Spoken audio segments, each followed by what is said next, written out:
3 weeks before my sister Amy's lavish wedding, the phone call came that shattered my world. Amy's voice was artificially sweet, the kind she used when delivering devastating news.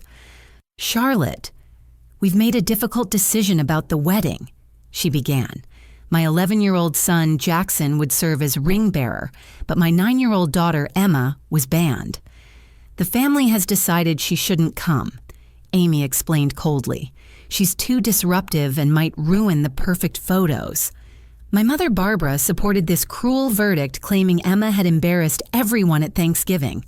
When I refused to attend without Emma, Amy snapped that I was choosing favorites. I quietly replied, "Noted, we won't be attending," and hung up my heart breaking as Emma stood in the doorway, having overheard every word.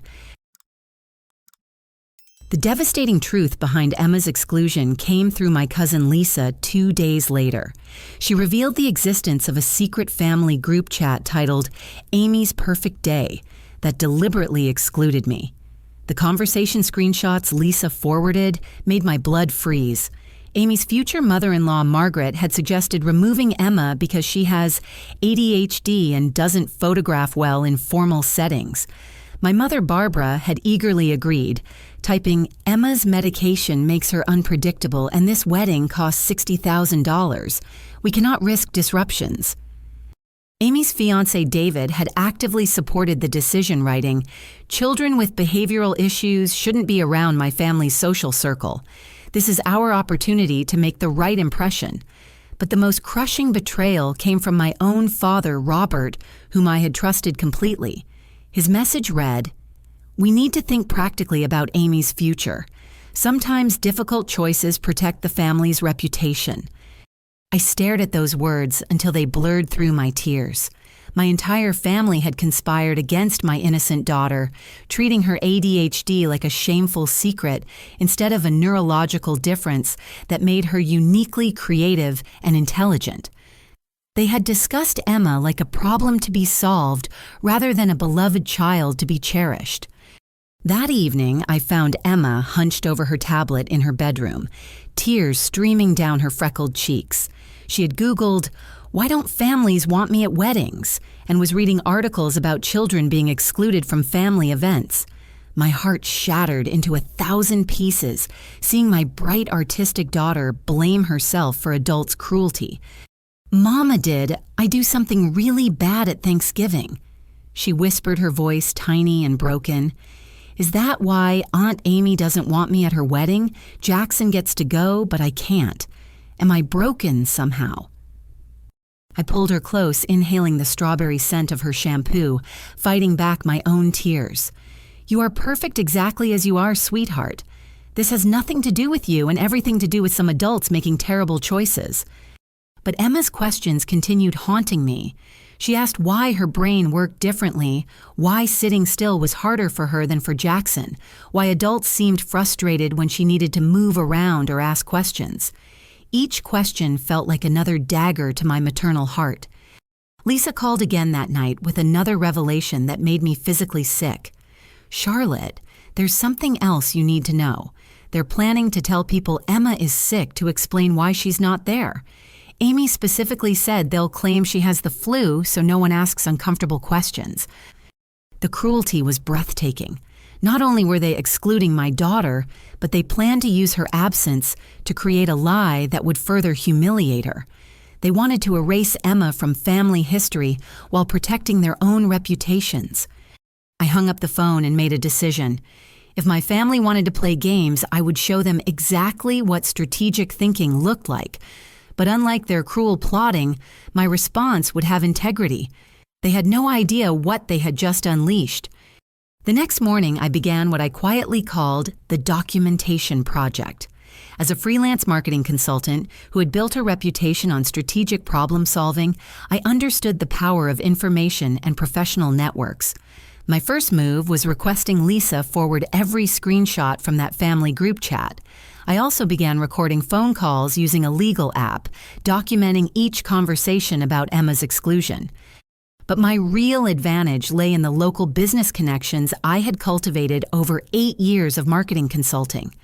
I had helped launch dozens of small businesses in our mid-sized Missouri town building relationships based on mutual respect and genuine service. Now those relationships would serve a different purpose. I started with casual inquiries about Amy's wedding vendors. A simple coffee meeting with Sarah Chen, the florist, revealed that Amy still owed $8,000 on her floral arrangements. Sarah confided her growing concern about payment, especially since Amy had been evasive about the final invoice.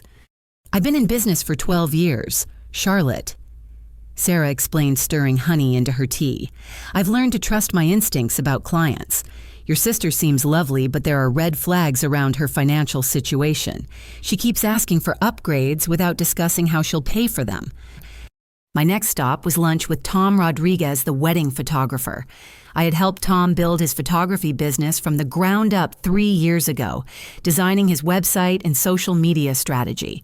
He owed his current success partly to my early support, and our conversation revealed disturbing details about Amy's specific requests. "She gave me a really weird instruction," Tom admitted, lowering his voice in the busy restaurant. "She asked me to edit out any child who might accidentally appear in family photos if they weren't supposed to be there. She specifically mentioned a 9-year-old niece who had behavioral problems. I told her that seemed unusual, but she insisted it was necessary for family harmony." The revelation that Amy had planned to digitally erase Emma from any photographs was beyond cruel. It demonstrated a level of calculated malice that made my sister almost unrecognizable to me. My most important conversation was with Jessica Martinez, Amy's wedding planner. 2 years ago, I had saved Jessica's event planning company from bankruptcy by creating a comprehensive rebranding strategy and connecting her with paying clients. She trusted me completely and was eager to share her growing frustrations with Amy's wedding. "This has become the most difficult client relationship of my career," Jessica confessed during our meeting at her office. "Amy changes her mind, constantly demands upgrades she cannot afford, and treats vendors like servants. Yesterday, she screamed at the caterer about the appetizer selection, then called me crying about the stress. I've planned over 200 weddings, Charlotte, and I've never encountered someone so volatile and unreasonable." Jessica also revealed concerning details about the venue contract. Grandview Manor required full payment 30 days before the event, with no refunds for cancellations within that time frame. Amy had barely managed the deposit and was scrambling to cover the remaining $15,000 balance. While I gathered intelligence, Emma's emotional state continued deteriorating. She stopped eating her favorite foods, picking listlessly at meals, while asking questions that broke my heart. "Mama, do other kids with ADHD get left out of family parties? Is my brain too different for people to love me?" She started having nightmares about being forgotten or abandoned, waking up, crying, and crawling into my bed for comfort. Her teacher, Mrs. Rodriguez, called to report that Emma was having difficulty concentrating even more than usual and had asked to eat lunch alone in the classroom instead of the cafeteria. Jackson, my 11-year-old son, surprised me with his emotional maturity and fierce loyalty to his sister. "Mom, I don't want to be ring bearer anymore," he announced one evening. "If Emma can't go, then I shouldn't go either. It's not fair." I knelt down to his eye level, seeing Robert's strong jawline and my own stubborn determination in his face. "Jackson, I appreciate your loyalty to Emma more than you know, but I want you to go to that wedding and represent our family with dignity and grace. Show them what good character looks like." He considered this seriously before nodding. "Okay, Mom, but I'm going to tell everyone there how awesome Emma is. And if anyone says anything mean about her, I'm going to stand up for her." The pride I felt in that moment almost overwhelmed me. My children were learning to support each other through adversity, developing strength and compassion that would serve them throughout their lives. As I continued my quiet investigation, one final piece of information emerged that revealed the true depth of Amy's planning against Emma. Tom called me 3 days later with additional details about their photography contract. "Charlotte, I need to tell you something that's been bothering me. Your sister specifically requested that I bring extra editing software to remove any children from family photos who weren't supposed to be there. She said if a certain 9-year-old somehow appeared in pictures, I should make her disappear completely. It felt wrong, but she's paying my fee, so I agreed. Now I'm questioning whether I should be involved in this wedding at all. That conversation confirmed what I had suspected. This was not just exclusion, it was systematic erasure.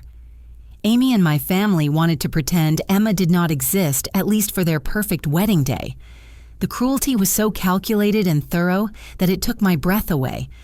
I hung up the phone and looked at Emma, coloring at the kitchen table, her tongue poking out in concentration, as she carefully stayed within the lines of a butterfly drawing.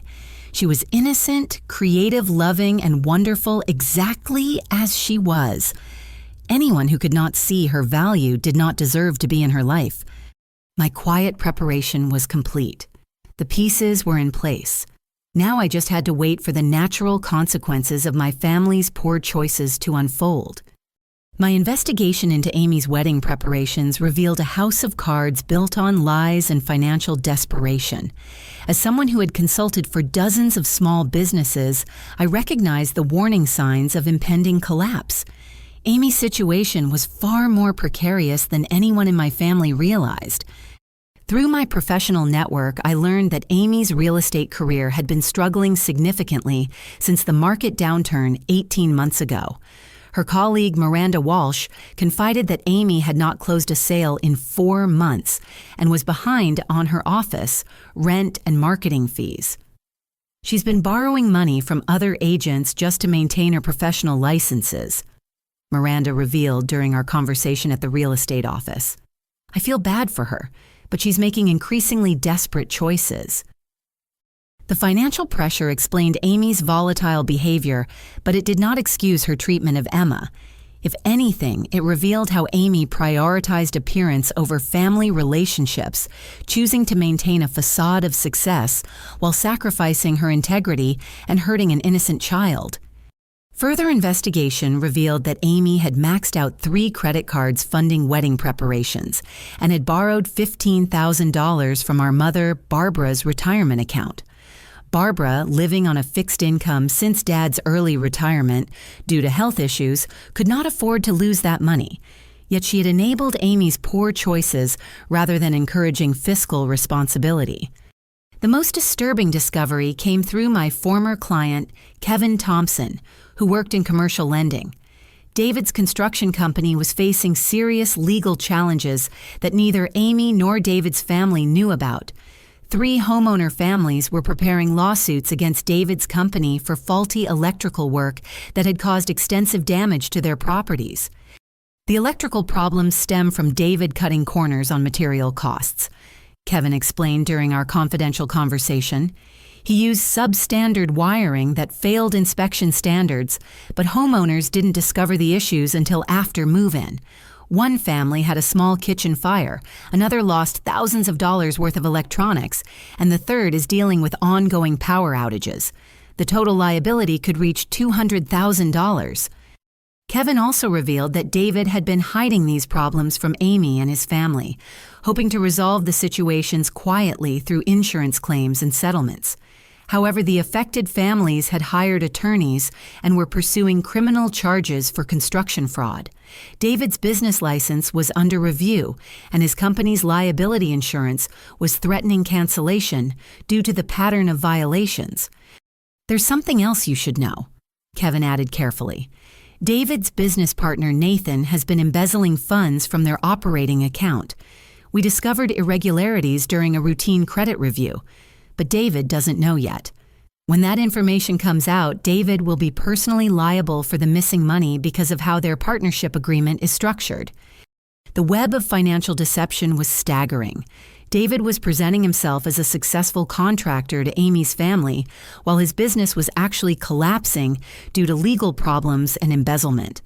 Amy was portraying herself as a thriving real estate agent while borrowing money to pay basic expenses.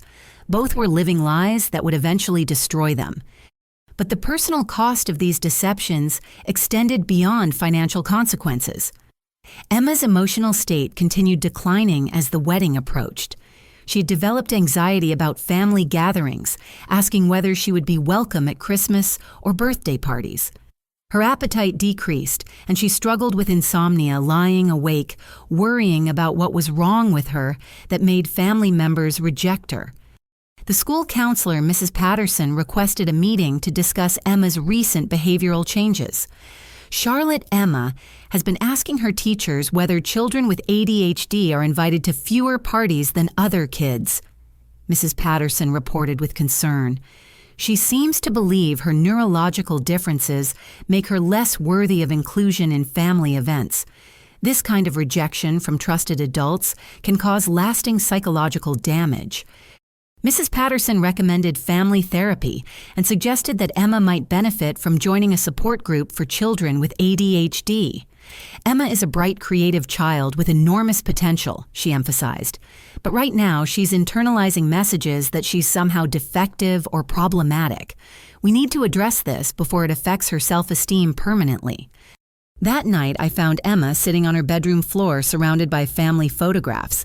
She was carefully cutting herself out of pictures that included Amy, Barbara, and Robert. When I asked what she was doing, her response broke my heart completely.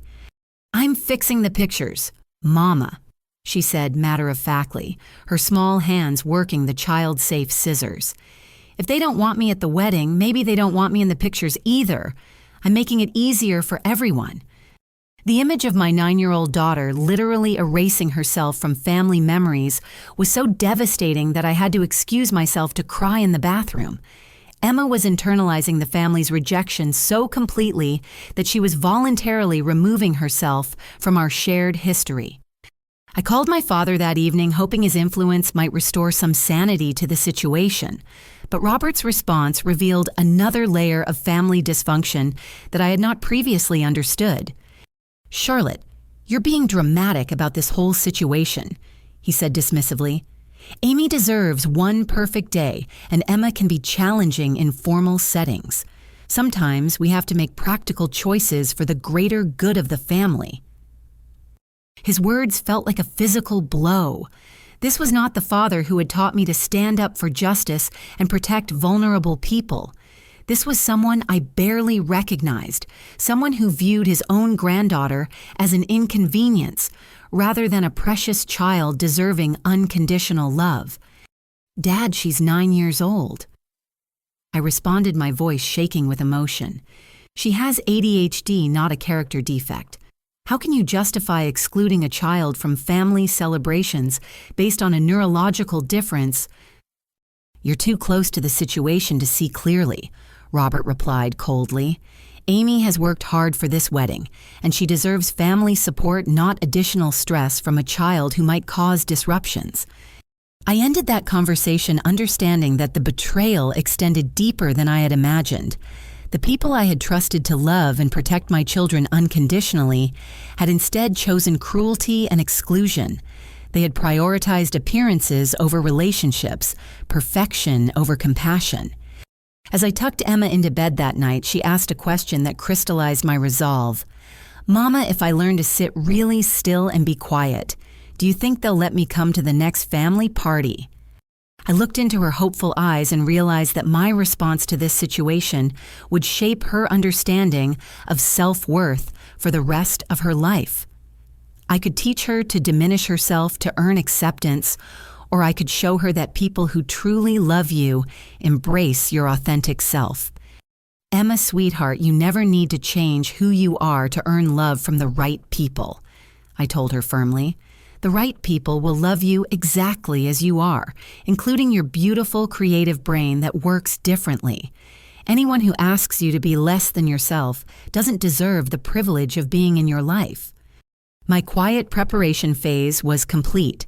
The information I had gathered revealed systemic problems in David's business, Amy's finances, and my family's values.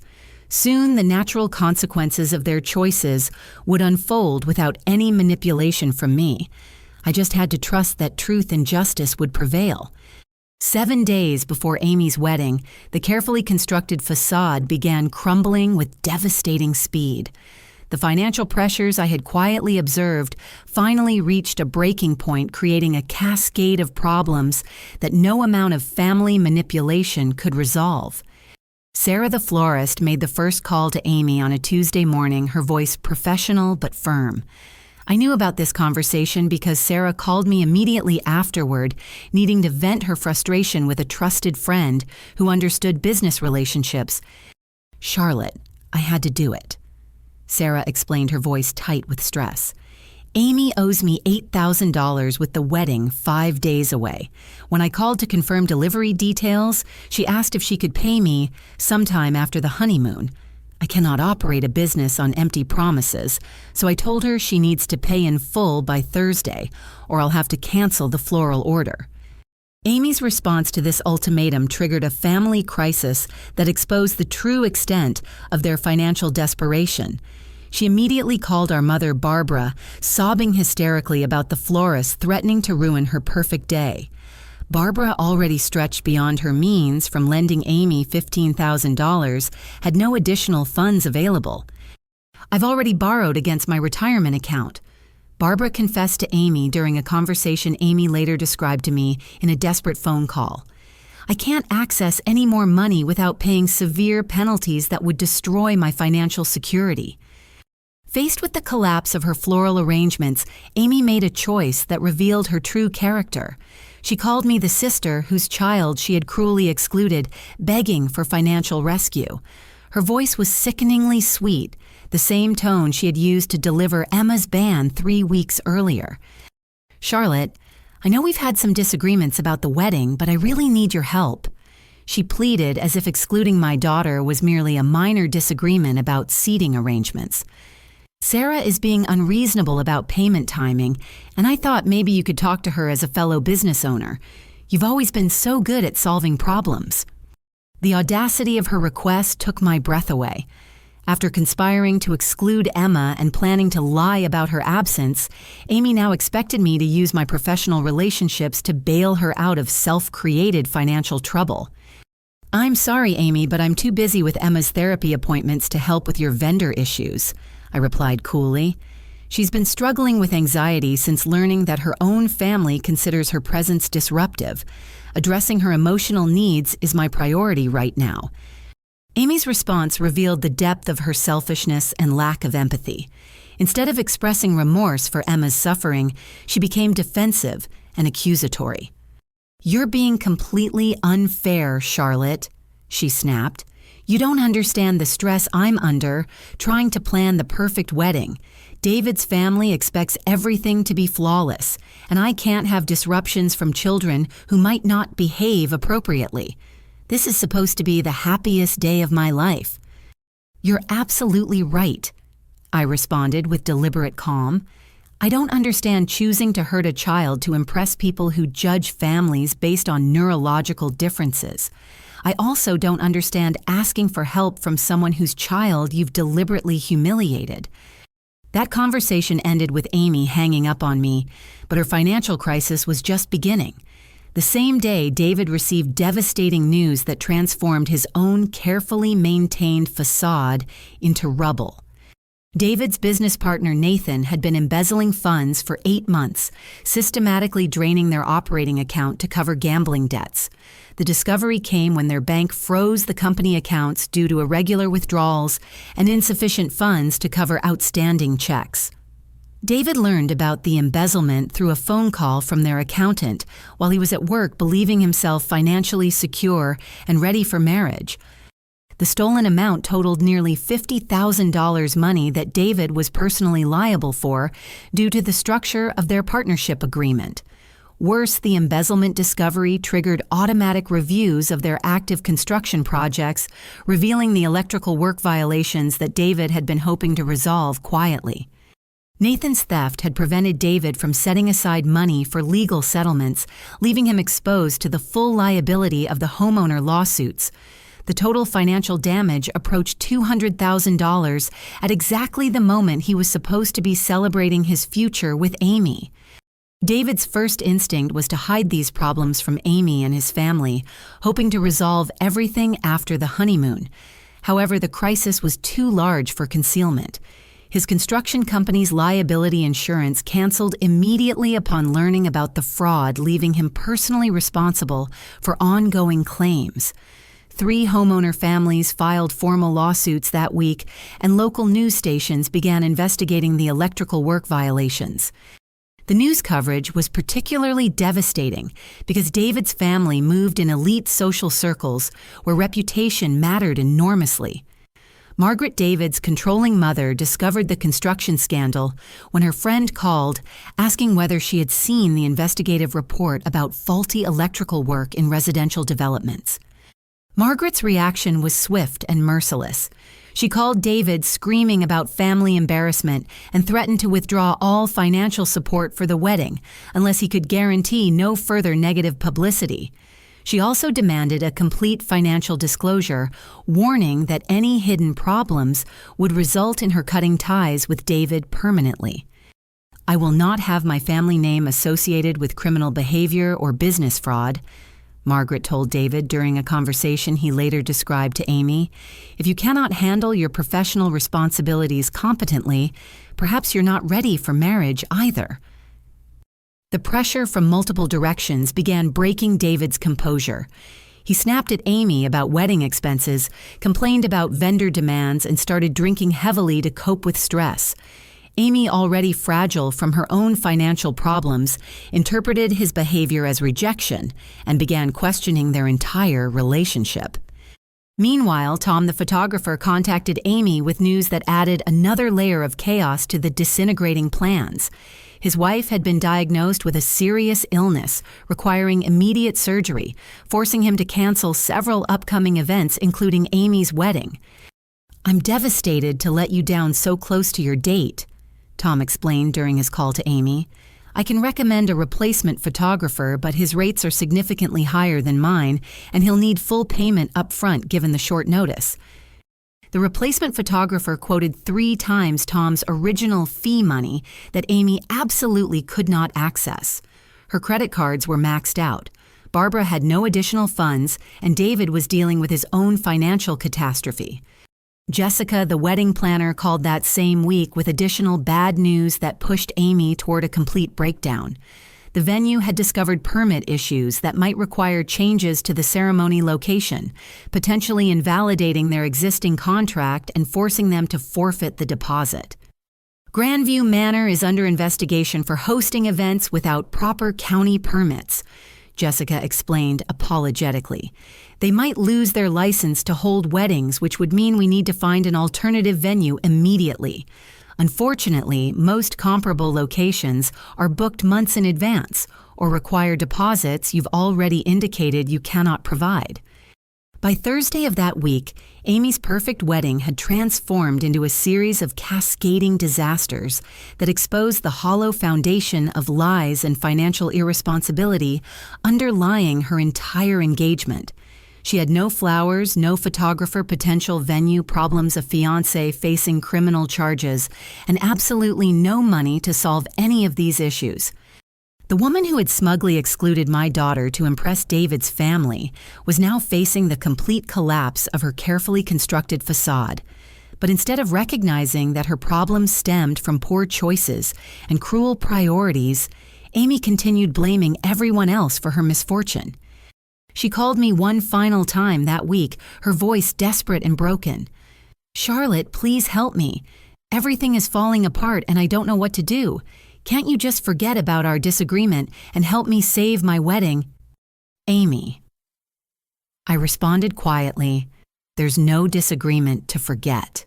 You made a choice to exclude Emma because you thought her ADHD made her unworthy of family inclusion. That choice revealed who you really are. Now you're experiencing the natural consequences of prioritizing appearances over relationships. I hope someday you understand that the real problem was never Emma's behavior. It was your character." The unraveling had begun exactly as I had known it would. When people build their lives on lies, cruelty, and financial irresponsibility, eventually reality demands payment. Amy and David were about to learn that lesson in the most painful way possible. 3 days before the scheduled wedding, Amy's world collapsed completely. The florist officially canceled after Amy's checks bounced, leaving her scrambling for last-minute alternatives. Sarah called me that morning to confirm the cancellation, her relief evident despite feeling bad about the timing. I feel terrible about this so close to her wedding date, Sarah admitted, but I have employees to pay and my own business to protect. Amy's checks bounced twice and she stopped returning my calls about payment arrangements. I can't deliver $8,000 worth of flowers on promises and hope. Amy's solution revealed her complete disconnect from reality and financial responsibility. She drove to 3 different grocery stores, buying whatever flowers were available in their limited selections. The result was a mismatched collection of gas station roses, supermarket carnations, and wilted daisies that bore no resemblance to her original elegant vision. When she called crying about her flower disaster, I almost felt sympathy until she blamed Sarah for being unreasonable and heartless. Amy still could not accept responsibility for creating her own problems through poor financial planning and unrealistic expectations. David's crisis escalated simultaneously when the local news station aired an investigative segment titled "Construction Fraud in Local Developments." The report featured interviews with 3 families whose homes had suffered electrical damage due to David's company's substandard work. One family showed footage of their fire-damaged kitchen, another described losing $5,000 worth of electronics, and the third explained how ongoing electrical problems made their house unsafe for their elderly parents. The news coverage was devastating for David's reputation, but the timing made it catastrophic for his relationship with his mother. Margaret discovered the story when her country club friends called expressing shock that her son was involved in construction fraud. Her reaction was immediate and brutal, and Margaret arrived at David's apartment unannounced, demanding immediate explanations for the negative publicity surrounding her family name. David tried to minimize the situation, claiming the problems were exaggerated and blaming Nathan's embezzlement for preventing proper resolution of the issues. "You're telling me that not only are you involved in business fraud, but you were too incompetent to detect your partner stealing money for months." Margaret's voice was ice cold during their confrontation, which David later described to Amy in detail. "How exactly did you plan to support a wife when you cannot even manage your own company?" Margaret's response went beyond disappointment to complete rejection. She announced her intention to withdraw all financial support for the wedding and questioned whether David possessed the character and competence worthy of the family name. More devastating was her threat to expose David's problems to her social circle unless he could prove the media reports were false. "I will not have my reputation damaged by association with criminal behavior," Margaret declared. "Either you prove these allegations are lies, or I'll make sure everyone knows exactly what kind of man my son really is." David, facing financial ruin and social destruction, began drinking heavily and became increasingly volatile toward Amy. He blamed her for adding wedding stress when he was dealing with serious legal problems. He also started questioning whether marriage was wise given their combined financial disasters. Amy, already emotionally fragile, interpreted David's behavior as abandonment. She alternated between rage at his lack of support and desperation to save their relationship. Her calls to me became increasingly frantic as she realized her perfect wedding and future security were both evaporating. "Charlotte David is acting like a stranger," she sobbed during one late-night conversation. "He's drinking every day, snapping at me about money and talking about postponing the wedding. I've invested everything in this relationship, and now he's pulling away when I need him most." I listened to her pain without offering comfort or solutions. Amy was experiencing the natural consequences of building relationships on superficial foundations and prioritizing appearances over authentic connections. Her desperation was real, but so was the cruelty she had shown Emma. The photography crisis deepened when Amy met with the replacement photographer Tom had recommended. Marcus Williams was an excellent professional, but his emergency rates reflected the short notice and high demand for weekend wedding coverage. "My standard rate for same-week bookings is $12,000 payable in advance," Marcus explained during their consultation. Given the timing and the specific requirements you've described, I cannot offer any payment plans or reduced rates. Amy left that meeting in tears, realizing she had no way to afford professional photography for her wedding. Her backup plan involved asking guests to use their phones and hoping for decent results, a significant step down from her original vision of elegant professional portraits. Jessica, the wedding planner, delivered more devastating news about the venue situation. Grandview Manor had officially lost their license to host wedding ceremonies due to permit violations and safety code infractions. The facility was closed indefinitely pending county inspections and legal proceedings. "We have two options," Jessica explained grimly. "We can try to book an alternative venue for this Saturday, which would require paying premium emergency rates and accepting whatever location has last-minute availability. Or we can postpone the wedding until we can properly plan a replacement celebration." The alternative venues Jessica located were either inappropriate for Amy's vision or prohibitively expensive for her non-existent budget. The best option was a community center that normally hosted children's birthday parties, available for $3,000 cash up front. Amy broke down completely when she saw the space a far cry from the elegant manor house she had envisioned. Barbara, watching her daughter's dreams crumble, made a final desperate attempt to salvage the situation. She called me begging for help, appealing to family loyalty and shared history. "Charlotte, I know Amy made mistakes regarding Emma, but she's my daughter and she's suffering," Barbara pleaded. "You have the connections and skills to help fix some of these problems. Can't you find it in your heart to help your sister?" "Mom, Amy didn't make mistakes," I corrected firmly. "She made cruel, deliberate choices to exclude Emma based on prejudice against her ADHD. She participated in a conspiracy to humiliate my daughter and planned to lie about her absence. Those weren't errors in judgment. They were calculated acts of cruelty." Barbara tried arguing that Amy was under stress and didn't mean to hurt Emma, but I cut her off. "Emma has been in therapy for 3 weeks because her own family rejected her. She's 9 years old and you all made her feel defective and unwanted. There are consequences for treating children that way." My father called that evening, his voice slurred from what I suspected was alcohol.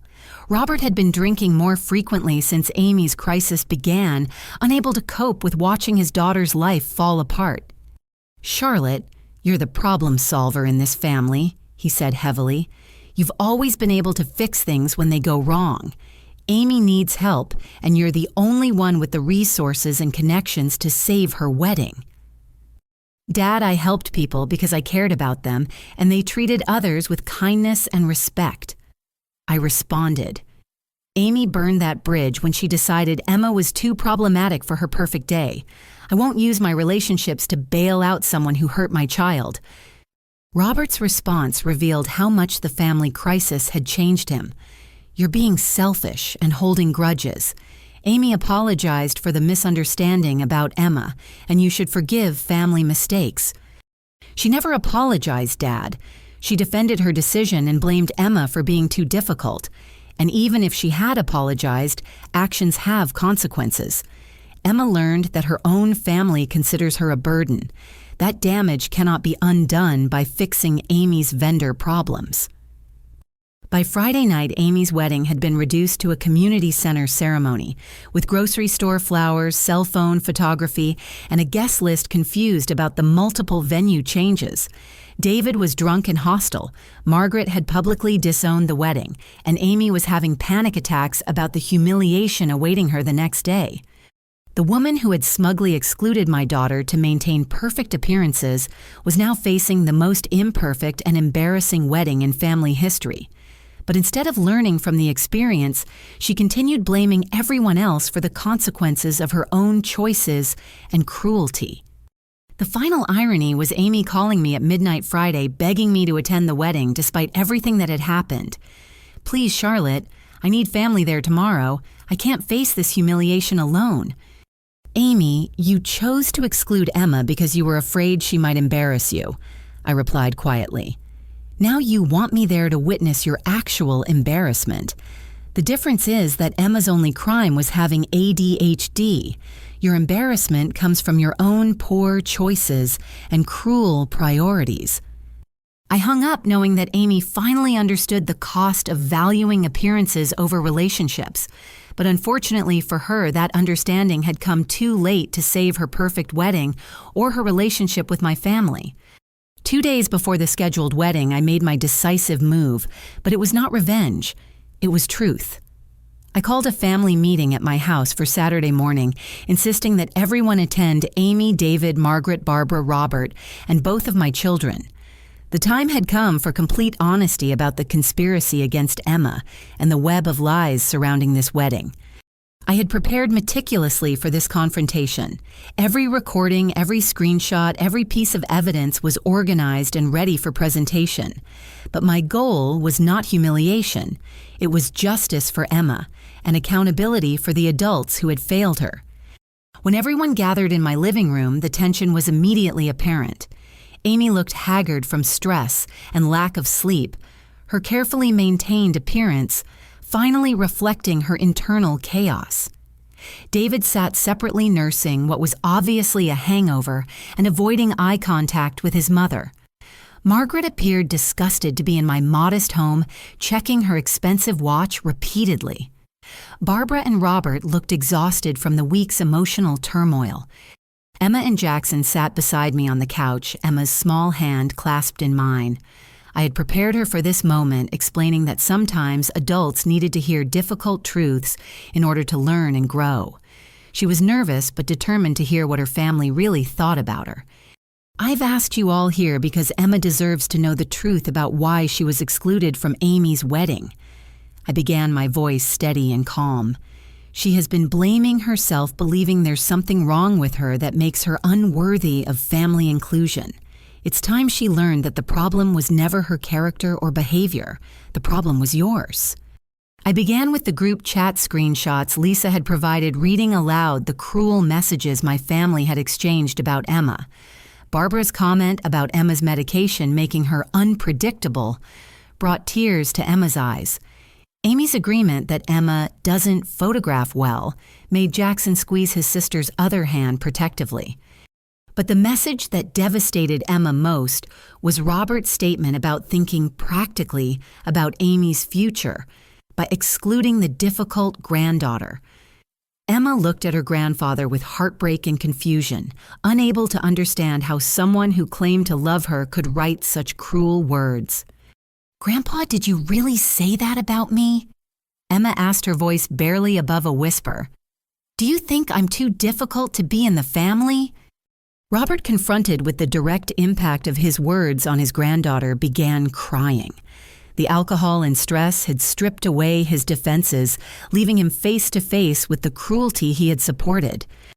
"Emma, sweetheart, I don't remember writing those things," he said brokenly. "I've been so confused lately in making decisions that don't feel like mine. I would never want to hurt you deliberately." But I was not finished with the revelations. I played recordings of phone conversations where Amy defended her decision to exclude Emma, including her statement that children with behavioral issues should not be around David's family. I shared Tom's information about Amy's request to digitally remove Emma from any family photographs. Emma listened to everything with growing amazement, not at the cruelty, but at finally understanding that she was not the problem. "Mama, they really did plan all of this, didn't they? It wasn't because I did something wrong at Thanksgiving. They just decided they didn't want me there." "That's exactly right, sweetheart," I confirmed, pulling her closer. "This was never about your behavior or your worth as a person. This was about adults making cruel choices based on prejudice and selfishness." Amy tried to interrupt, claiming I was manipulating everyone by sharing private conversations, but I continued with the financial evidence I had gathered. I presented documentation of David's construction fraud, the embezzlement by his business partner, and the impending lawsuits that threatened his entire livelihood. "Amy, you excluded Emma to impress David's family and maintain perfect appearances," I said directly.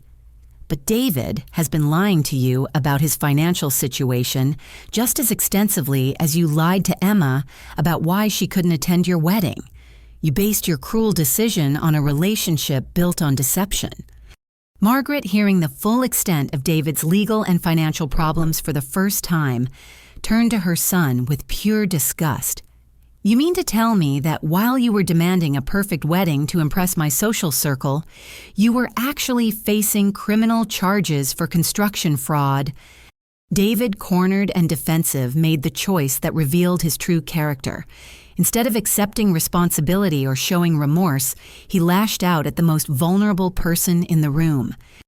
"This is all Emma's fault anyway," he shouted, his face red with alcohol and rage. If Charlotte had just left her difficult kid at home like any reasonable person, none of this family drama would have happened. Some children are genetic mistakes, and Emma is clearly one of them. The silence following that statement was deafening. Everyone stared at David in shock, even Amy, who had not expected him to attack a 9-year-old child so viciously. Emma looked at David with more curiosity than hurt, as if studying an interesting but unpleasant insect. Jackson, my 11-year-old son, stood up and faced David with more dignity and courage than any adult in the room had shown. "Emma is not a mistake. She's the smartest, most creative person I know. She helps me with my science projects, she draws amazing pictures, and she always shares her candy with me. If you can't see how awesome she is, that's your problem, not hers." Emma smiled at her brother's defense and found her own voice. "Thank you, Jackson. And Mr. David, I'm not difficult or broken. I have ADHD, which means my brain works differently, but that doesn't make me less valuable. My therapist says people who can't accept differences in others are usually the ones with the real problems." Margaret, witnessing her son's verbal attack on a child, finally saw David clearly. "I have heard enough," she said, her voice cold as winter. "David, you have lied to me about your business, your finances, and your character. But attacking a 9-year-old child reveals exactly what kind of man you are. I am withdrawing all support for this wedding and questioning whether you are worthy of carrying my family name." Amy, watching her future security disappear along with Margaret's approval, panicked. "Margaret, please don't judge David based on one mistake. He's under terrible stress and he didn't mean those things about Emma." "Amy, he called a child a genetic mistake," Margaret replied icily. "That was not stress speaking. That was his true character emerging under pressure. I will not have my family associated with someone capable of such cruelty toward children." The confrontation continued for another hour with truth after truth emerging about the financial chaos, the conspiracy against Emma, and the fundamental dishonesty underlying Amy and David's relationship. But the most important moment came when Emma herself addressed the room. "I want to say something to everyone," Emma announced, standing up with surprising confidence. "I was really sad when I found out you didn't want me at the wedding. I thought there was something wrong with me that made families not like me. But now I understand that this was about your choices, not my worth." She looked directly at Amy, her young face serious and thoughtful. "Aunt Amy, I don't think I would have enjoyed your wedding anyway. People who think I'm a problem probably aren't very fun to be around. I'd rather spend time with people who think I'm wonderful exactly as I am." Then she turned to David with remarkable composure for a 9-year-old facing someone who had just called her a genetic mistake. "Mr. David, I hope you get help for whatever makes you want to hurt children, but you don't get to make me feel bad about myself anymore. I know who I am, and I'm proud of my different brain." The meeting ended with Margaret leaving, first stopping to squeeze Emma's shoulder and whisper, "You are a remarkable young lady, and anyone who cannot see that is foolish." Barbara and Robert left together, both crying and promising to call later to apologize properly to Emma. Amy and David remained, their wedding in ruins and their relationship destroyed by the weight of revealed truths. But instead of learning from the experience, Amy made one final attempt to blame me for their problems. "Charlotte, you orchestrated all of this," she accused desperately. "You used your connections to sabotage my wedding because you couldn't accept a reasonable decision about Emma." "Amy, I documented your choices and let people see the truth about your character. I responded calmly. Your wedding fell apart because you built it on lies, cruelty, and financial irresponsibility. The only thing I orchestrated was making sure Emma understood that she was never the problem. As Amy and David left my house, their relationship already fracturing under the weight of mutual recrimination and exposed deceptions, I felt no satisfaction or triumph. Justice was not about revenge. It was about truth, accountability, and protection of innocent people. Emma had learned that her worth was not determined by other people's prejudices. Jackson had learned to stand up for family members who faced unfair treatment. And I had learned that sometimes protecting your children requires choosing their well-being over family peace. The confrontation was over, but the healing was just beginning. Emma was finally free from the burden of believing she was the problem, and our family could start rebuilding on a foundation of honesty and authentic love. The wedding was canceled that afternoon when Margaret called the community center and formally withdrew all financial support. David, facing the complete collapse of his business and criminal charges for construction fraud, could not afford even the modest venue Amy had reluctantly accepted. Their relationship ended in bitter accusations and mutual blame, each recognizing that their partnership had been built on lies and superficial attraction rather than genuine love and shared values. Amy's immediate response was denial and desperate attempts to salvage something from the wreckage. She called vendors begging for payment extensions, contacted distant relatives for financial assistance, and even suggested eloping to avoid the humiliation of canceling publicly. But David, overwhelmed by legal troubles, and his mother's rejection, withdrew completely from their relationship. "I can't marry someone when my entire life is falling apart," David told Amy during their final conversation, which she later described to Barbara. "I need to focus on avoiding prison time and bankruptcy. A wedding is the last thing I can handle right now." Amy's financial situation became even more precarious when the community center demanded payment for the cancellation fee. Vendors pursued her for deposits and partial payments, and her credit cards reached their limits. She was forced to move back into Barbara's house and take a part-time retail job to begin paying off wedding debts. But the consequences extended far beyond financial hardship. Amy's real estate career never recovered from the missed work during her wedding planning and the emotional breakdown following the cancellation. Her professional reputation suffered when colleagues learned about her financial irresponsibility and poor judgment. Within 6 months, she lost her real estate license due to ethical violations connected to David's construction fraud, as she had promoted his company to her clients without disclosing their personal relationship. David faced criminal charges for construction fraud and was ordered to pay restitution, totaling $160,000 to the families whose homes were damaged by his substandard electrical work. His construction company declared bankruptcy, and he lost his contractor's license permanently. The embezzlement by his former partner Nathan added another layer of financial devastation that forced David to file for personal bankruptcy and move back in with Margaret, who barely tolerated his presence. The most satisfying justice came naturally without any manipulation from me. David's attack on Emma at our family meeting became widely known when Margaret shared the story with her social circle, explaining why she had withdrawn support for her son's wedding.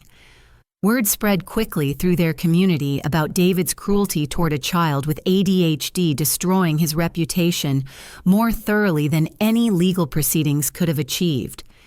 But my focus remained on healing rather than revenge.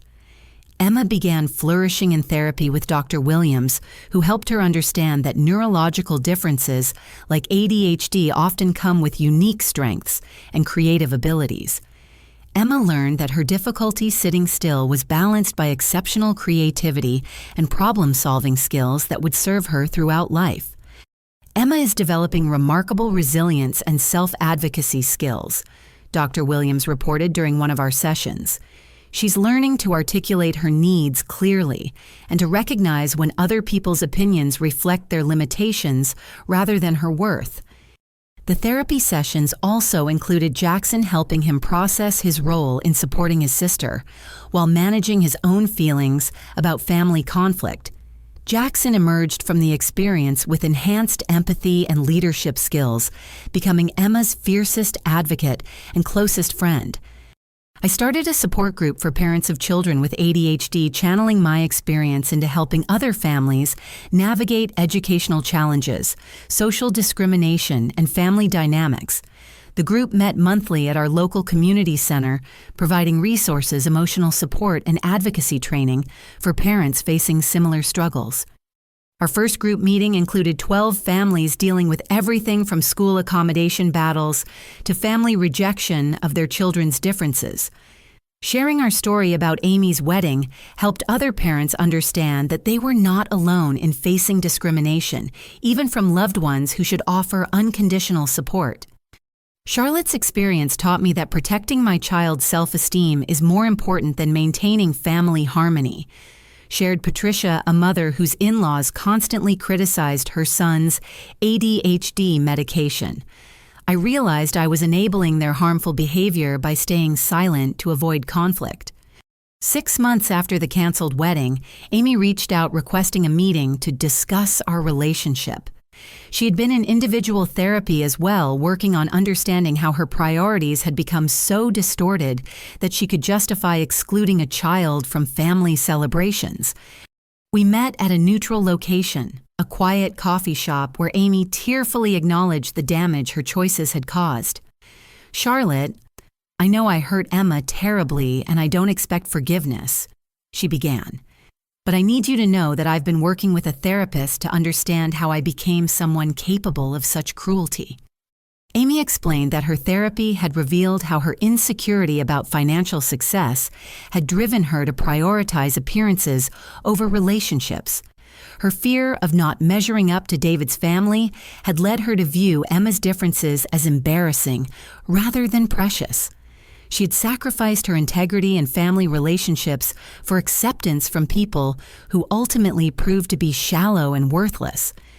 "I realize now that Emma's ADHD was never the problem," Amy continued through tears. "The problem was my character and my willingness to hurt an innocent child to impress people who didn't deserve my respect. I can't undo the damage I caused, but I want to spend the rest of my life trying to make amends." I listened to Amy's apology with cautious hope but clear boundaries. "Amy, I appreciate your willingness to examine your behavior and seek help, but rebuilding trust will require consistent actions over time, not just words. Emma needs to see that you genuinely value and respect her before we can consider repairing our relationship." The most beautiful transformation occurred with Emma herself. 9 months after the wedding crisis, she participated in her school's science fair with a project titled "How ADHD Brains Work Differently."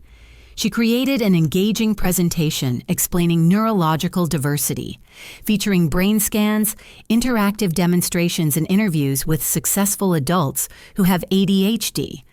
Emma's project won first place and earned recognition from the regional science fair judges. Watching my confident, articulate daughter explain ADHD to curious visitors, I realized she had transformed her painful experience into advocacy and education. She was teaching others that different does not mean defective. The science fair was attended by Margaret, who had maintained contact with our family after witnessing David's cruelty. Margaret approached Emma after her presentation with genuine admiration and respect. "Emma, your project was fascinating and beautifully presented," Margaret said warmly. "You have taught me so much about ADHD and the importance of embracing neurological differences. I'm proud to know such an intelligent, articulate young lady." Margaret later pulled me aside to share that she had established a college fund for Emma with a $50,000 initial contribution. "Some children are extraordinary precisely because they think differently," Margaret explained. "I failed to see Emma's gifts initially because I was focused on conformity and appearances. I want to support her education and future in whatever way I can." Barbara and Robert also began the slow process of rebuilding relationships with my children. Barbara entered counseling to understand how she had enabled Amy's cruel behavior and participated in discriminating against her own granddaughter. She started spending individual time with Emma, learning about ADHD and helping with homework without judgment or criticism. Robert's early-stage dementia progressed slowly, but in his lucid moments, he worked to repair his relationship with Emma. He recorded video messages of love and support for her to watch whenever she needed reassurance about her worth and potential.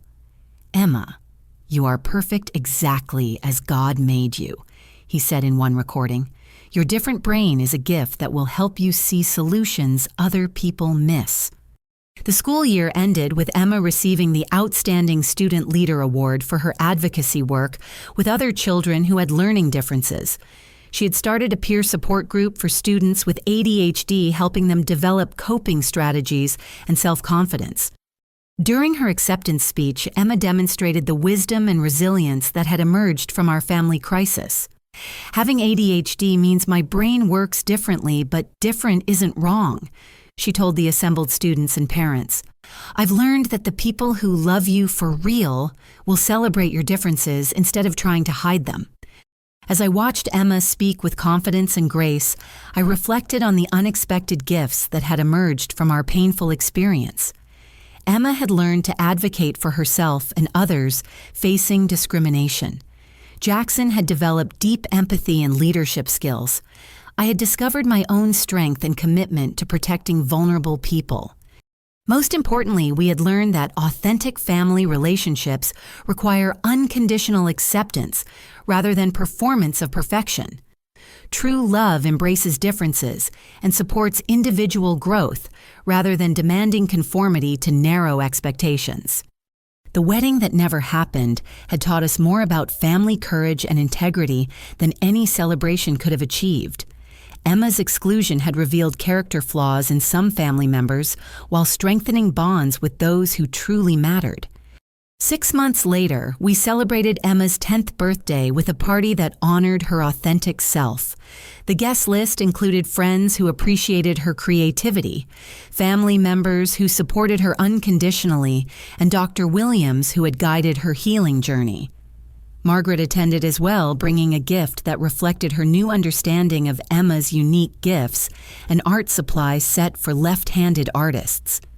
As Emma blew out her candles surrounded by people who loved and valued her, exactly as she was, I realized that sometimes the greatest gift you can give your children is the knowledge that they never need to change themselves to earn genuine love. The party ended with Emma reading a poem she had written about family, friendship, and acceptance. Her words reflected wisdom beyond her years and hope for a future built on authentic relationships rather than superficial appearances. Our story had started with exclusion and cruelty, but ended with healing growth and deeper understanding of what truly matters in family relationships. Emma's resilience and strength had transformed a painful experience into powerful lessons about self-worth, advocacy, and unconditional love. Before I finish sharing our story, I want to ask you something that's been on my mind. Have you ever had to choose between keeping peace in your family and protecting your child from unfair treatment? How did you handle situations where relatives or friends made your child feel unwanted or different? I'd love to hear your experiences in the comments below, because I believe sharing our stories helps other parents facing similar challenges. If this story resonated with you, please like this video and share it with other parents who might need to hear that their child's worth is never determined by other people's prejudices. Don't forget to subscribe for more stories about family dynamics, parenting challenges, and finding strength in difficult situations. Thank you for listening to our journey from heartbreak to healing. I hope our experience reminds you that protecting your children's self-worth is always the right choice, even when it requires difficult conversations and hard decisions. Remember that true family supports each member's authentic self rather than demanding perfection. Your children's differences might be exactly what makes them extraordinary.